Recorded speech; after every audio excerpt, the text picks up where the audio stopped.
Titrations. Usually I have you graph these on a piece of graph paper on a test. Most likely I will just ask for the points and not make you graph it because we're doing things online, but I will list that and update that later. But the graphing section is the last section that will appear on the first part of the exam. Okay, so when we graph titrations, if you're dealing with a weak acid or a weak base, there are 4 points. The first one is the simple initial pH, which is simply a weak Ka. Now, the third point is the equivalence point. This is where, remember, your moles of acid have to equal your moles of base, and you need the volume based upon what's going on. And so when you get the equivalence point, the midpoint of the buffer zone, or the pKa, is halfway to the equivalence point. So sometimes it's easier just to go ahead and calculate the equivalence point, because then that will allow you to calculate not only the volume needed for 3, but the volume needed for 2. And then after the equivalence point, you just need to know the millimoles of, in this case, the strong base remaining over the final volume. And that will give you the molarity of the hydroxide, which will give you the POH, which will give you the pH. Now, I said that this is typically graphed, and that is the case. And when you graph, it's going to be pH versus milliliters added. So in this case, this is the X acid. So when you have a point, it's XY. So in this case, it's going to be milliliters versus pH. So when we work each of these steps in the next 3 problems, we will be always referencing back to the points that are there. So this is a weak acid titration with a, of course, strong base.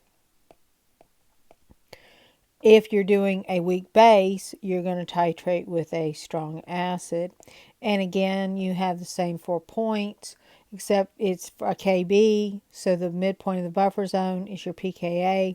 Your equivalence then is the Ka. And of course, you end up with the strong acid. And again, you're going to graph it milliliters versus pH to get each of those 4 points when you graph it. Now, I will show you how it appears when you graph, but I'm not sure I'm going to hold you responsible for the actual graphing part. Okay, so let's work our first problem. We have a titration performed on a 25 ml sample of nitrous acid using sodium hydroxide. Well, first things first, we're going to need a Ka.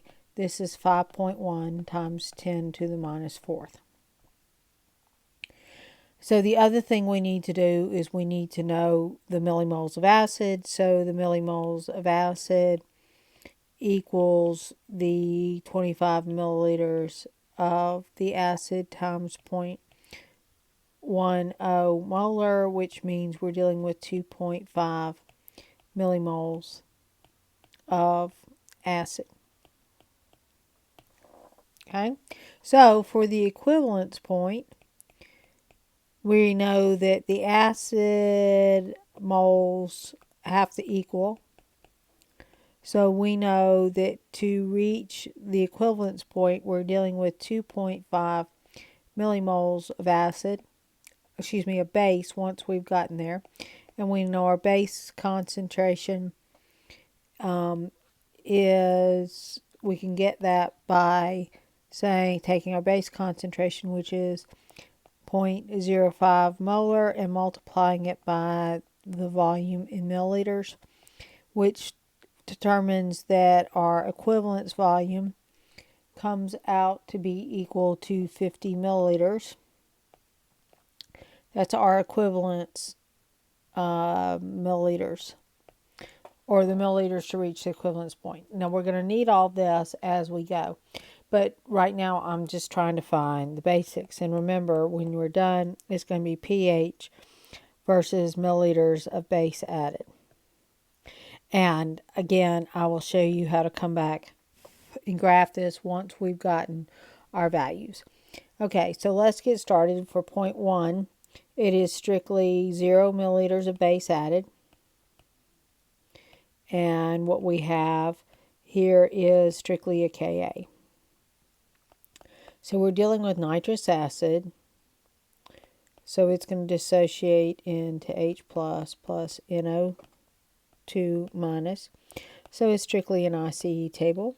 So we're going to start with 0.1, 0, 0 minus x plus x plus x, 0.1 minus x, x, and x.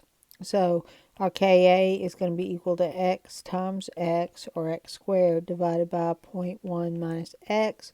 And we know that our value for Ka is 5.1 times 10 to the minus 4th. So we end up with this with x squared plus 5.1 times 10 to the minus 4th x minus 5.1 times 10 to the minus 5th is equal to 0. At this point in time, we have set up the polyatomic quadratic, so we would run that through our calculator. So we end up with a value for x equal to 0.00689, which means this is our hydronium ion concentration, which means our pH is the negative log of that. So our pH comes out to be 2.16. So if we're talking our points over here, we have 0 milliliters of base added and 2.16 pH. Now, I'm going to try to keep them running over here, but we'll see what we get. So again, this is 0.1. 0.2 is the midpoint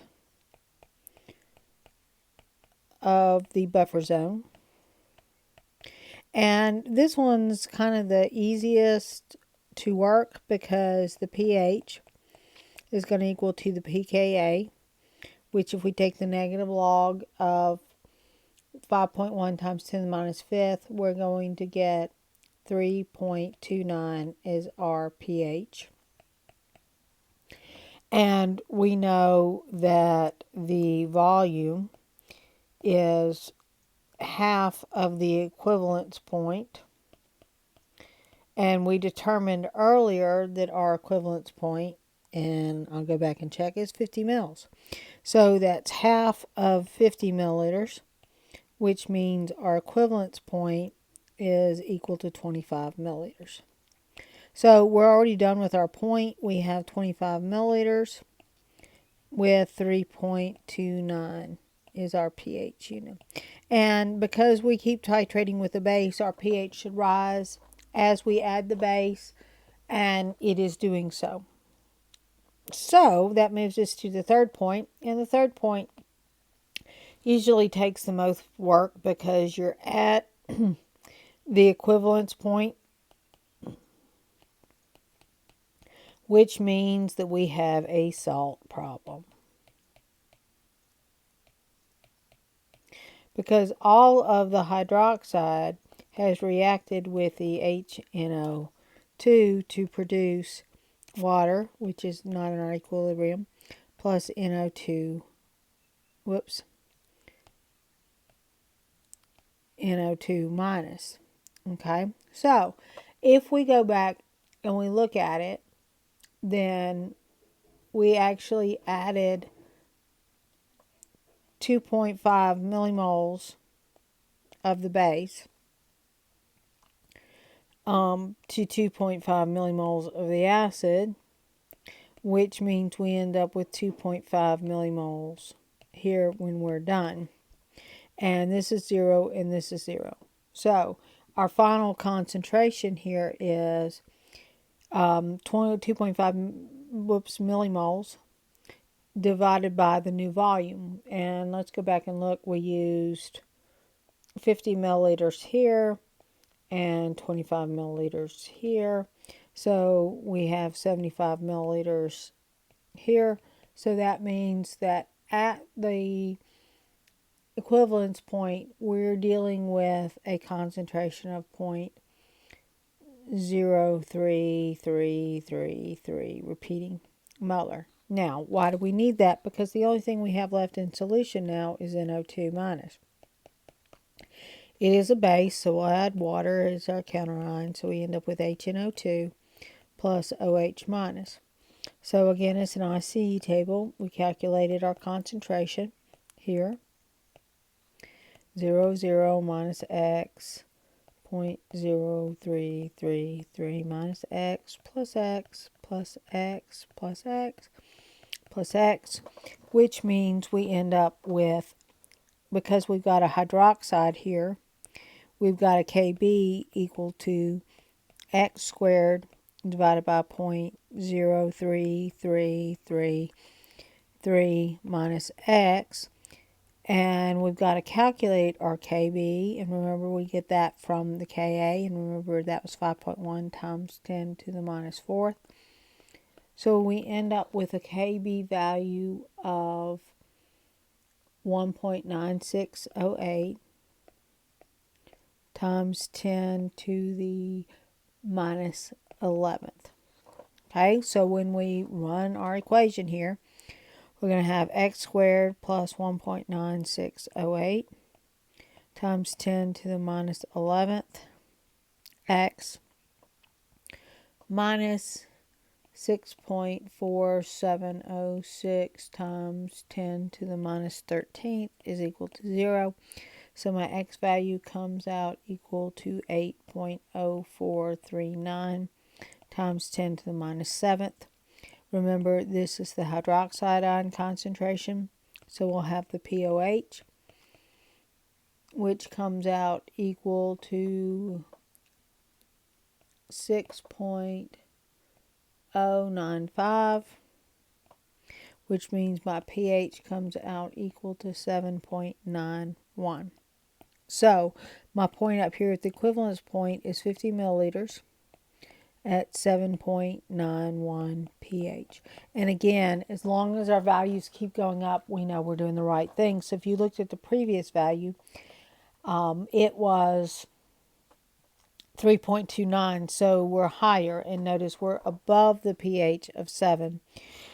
So this is not a neutral salt, which is to be expected because it's solidly basic. That brings us to point number 4. Now, at point number 4, we're past the equivalence point. So we're a strong base. Now, there are two ways to do this, and either one will work. The easiest one is to pick a point. Pick greater than 20 milliliters after the equivalence point.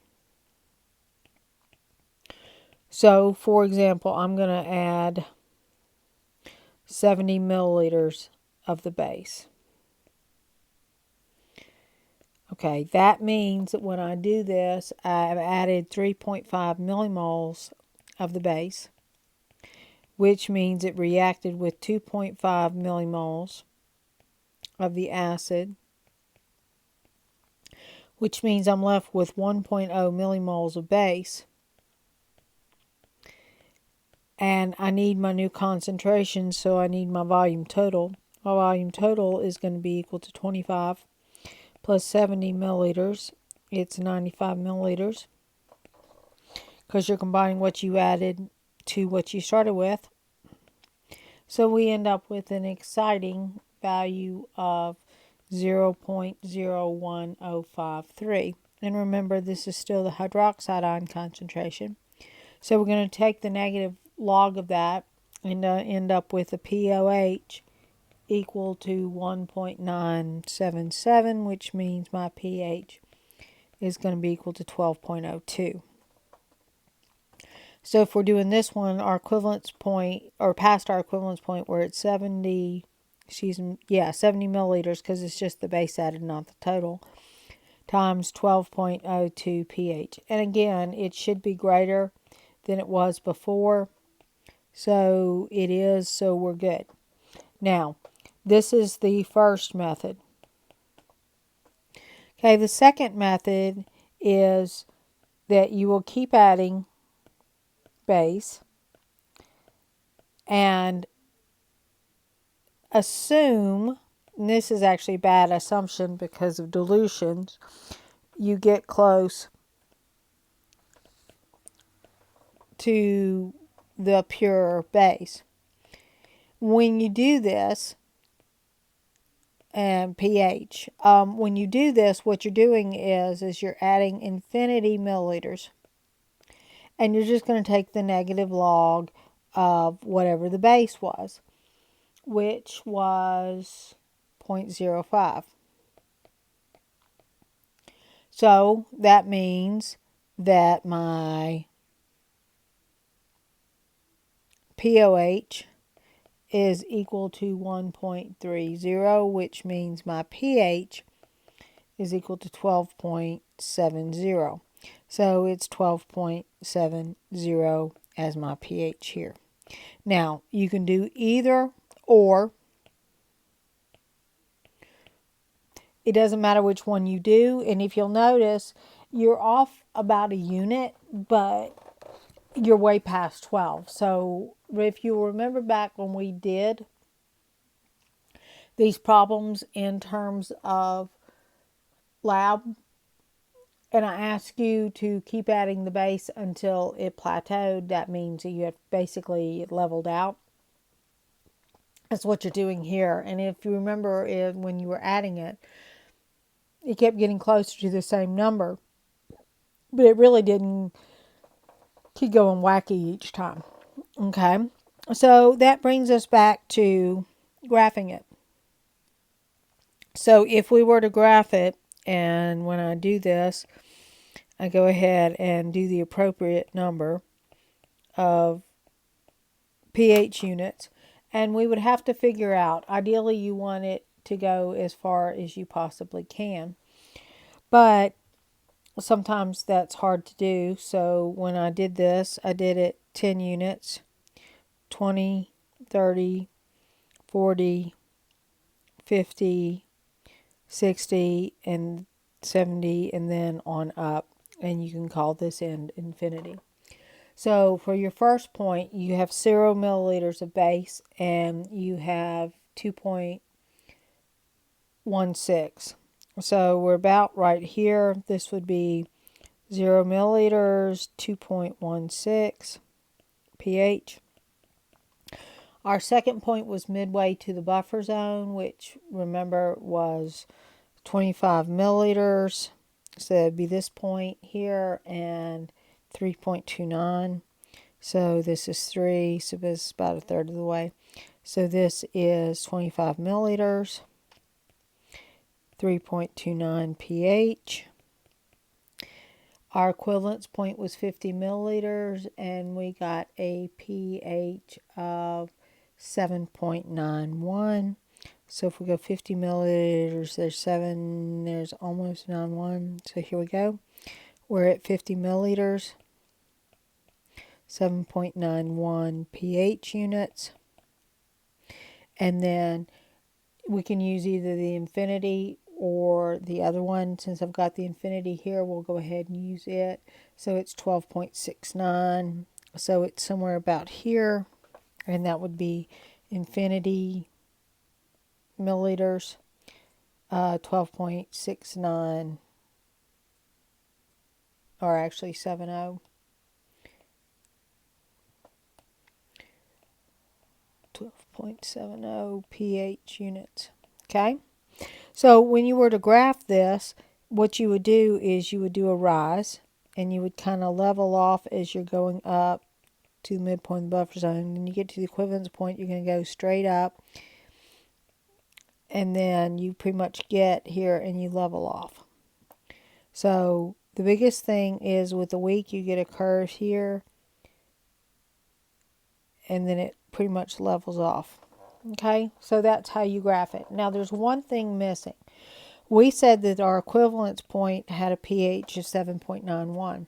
So if we were to go over to our indicators we had 7.91, so we're looking for close to 7.91.